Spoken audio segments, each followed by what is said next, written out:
It's NBC 26 at 10. The Winter Olympics coming to a close. We'll have a recap from Pyeongchang.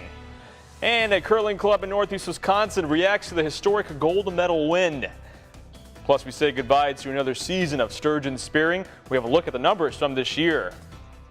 And the Winter Olympics are officially in the books. Our Chris Bearer is live in studio with some of the sights and sounds from this year's games. Chris. And new tonight, 9 people are without a home after a fire destroys a duplex in Appleton. It happened just after 2 o'clock this morning on the 1100 block of East Roland Avenue. Firefighters say half the building was fully engulfed when they got there. Fortunately, everybody inside was able to make it out, but 2 people were taken to the hospital for burns and smoke inhalation. The fire is still under investigation.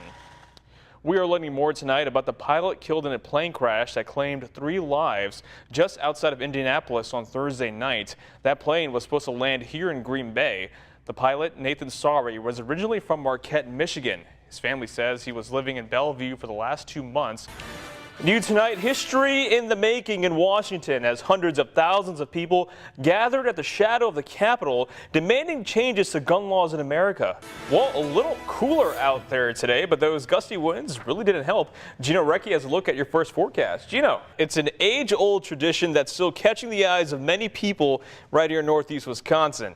Now, this morning, people celebrated spring as part of Public Maple Syrup Day at the Barkhausen Waterfowl Preserve in Suamico. By exploring the process of making maple syrup, while it's a way for families to come together and have fun, organizers say it's a great learning experience as well. We might go to our grocery store and buy syrup, whether it's maple syrup or corn syrup, and put it on our pancakes, and that's great. But teaching the community that we can still gather food straight from our trees, really add nothing to it just by cooking it down. We're making a product that came straight from our trees, and it's a healthy alternative. And the program has been going on for 20+ years. President Trump was up and tweeting about the Amazon and the Postal Service this morning. NBC's Kelly O'Donnell reports. We begin, though, with state news. Republicans from across Wisconsin gathered this weekend for their annual convention with the task of endorsing a candidate to run against incumbent Democratic Senator Tammy Baldwin. NBC 26's Max Grossfeld brings you tonight's story from Milwaukee. And we're going to switch gears now. A knife attack in Paris leaves 1 dead and several injured. French authorities say based on the attack, counterterrorism officials are leading the investigation on potential charges of murder and attempted murder. The Islamic State has claimed responsibility. The suspect was killed by police. A policeman came and he had a bulletproof vest. He told me that it was the police that shot the fire and that the man was arrested. He couldn't harm us anymore. Authorities have not found a motive behind the attack yet. And preparations are underway for the new U.S. Embassy in Jerusalem, which is set to open on Monday.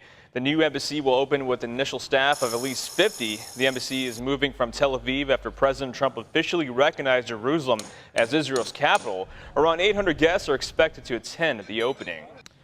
Switching over to local news now, more than 50 people in Manitowoc are back home today after a gas leak at Riverwoods Place that happened just before midnight. WPS says that gas leak was from an outside gas main on the building. No injuries were reported.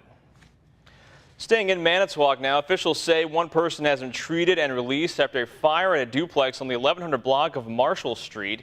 It happened just before 8 in the morning today. Fire officials say they kept it to 1 room. The cause still unknown. And exciting news for bird watchers. Migrating birds are now heading over to the state right now. According to the Wisconsin Bird Conservation Initiative, birds are migrating up the central part of the country. They say now the shifting winds have sent the birds eastward into our state. You can see them at their peak through Wednesday. And the Wisconsin DNR says sturgeon spawning on the Wolf River has begun. They say they are visible at the Bamboo Bend in Shawton and are actively spawning in New London as well. This year's spawning is starting a little later than usual because of the cold temperatures, but there's a good chance it'll be very quick because of the forecasted warmer temperatures coming up.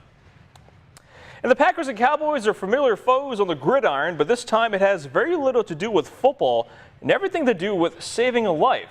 NBC 26's Shane Gustafson takes it from here. Another high pressure moves in here, Mo, and it keeps us high and dry with temperatures right around average. It's the middle we got to worry about. That's right. All right, thank you so much, Gino. We'll still ahead on NBC 26 with the warmer temperatures out there. What better time to learn how to build a boat than now? That and much more when we come back. And of course, NBC 26, your official Packers station. We begin, though, in Minneapolis. A crushing loss for the Packers as Aaron Rodgers suffers a collarbone injury. And the question is, will he take another snap this season? Sports anchor Chris Barrier has the latest. Chris. And it looks like the third time is the charm for two cell service providers. T-Mobile and Sprint are going for a merger for the third time.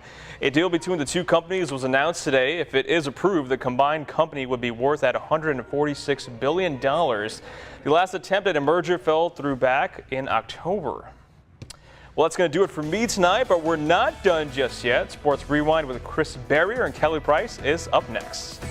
New information tonight, sexually transmitted diseases might be on the rise in the Badger State. The Wisconsin Department of Health reports a 13% increase in chlamydia, gonorrhea, and syphilis in 2016. Now, public health leaders in the state, however, say the increase may not mean more people are sick. They say more people are getting tested, which may be leading to more positive test results. And NBC 26 is your official Packers station. Tomorrow, the green and gold kick off in Minneapolis, and the Vikings are doing their best to prepare for whatever Aaron Rodgers throws at them. NBC 26's Charlie Sakaitis joins us now from Minneapolis with the latest. And the president is getting some pushback from Republicans about his tariff proposal, including Governor Scott Walker, who is asking him to reconsider the plan. This comes as United Alloy in Janesville is considering expansion. While the company buys its steel from the U.S., they say if everyone starts buying local, the price will go up. During his tour of the facility, Governor Walker opposed Trump's plan.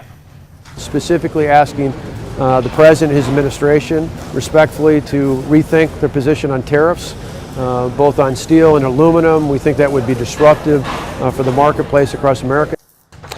And for now, United Alloy is celebrating its growth as production expands into a new 100,000 square foot facility, and the current plant will be added on too.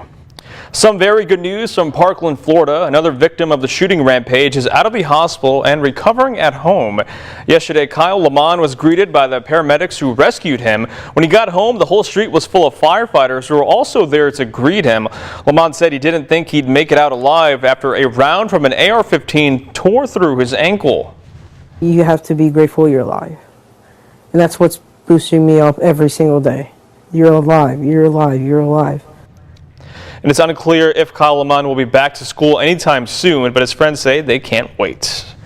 And on to some state news now. Several people in Northeast Wisconsin spent the morning spreading awareness about missing people in the state.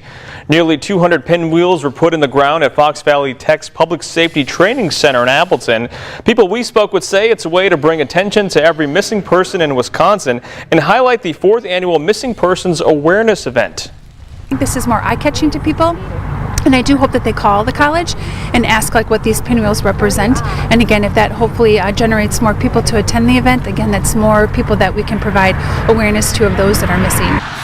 And the 4th annual Missing Persons event will be held from 9 to 2 in Appleton on April 7th at the Public Safety Training Center at Fox Valley Technical College. Wisconsin dentists say some patients are having a hard time getting treatment. They say the state hasn't given the industry the same funding compared to some other health services. Wisconsin Public Radio reports a 4-county pilot program launched back in October 2016 gave some dentists in the state a boost with higher Medicaid rates. Now, state officials say the program's success will be evaluated. And the state of Wisconsin is now accepting applications for farmers who want to grow industrial hemp.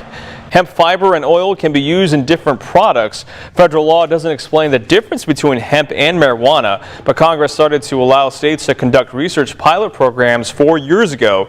The deadline to apply for the upcoming growing season is May 1st. And it's safe to say the U.S. men's curling team is taking the nation by storm. The guys appeared on Jimmy Fallon's Tonight Show. Wisconsin native Matt Hamilton was on stage with the team, and Jimmy Fallon thought there would be no better way than singing a rendition to Don't Stop Believin'. Check it out right here. Just a small town girl living in a lonely world. She took the midnight train going anywhere.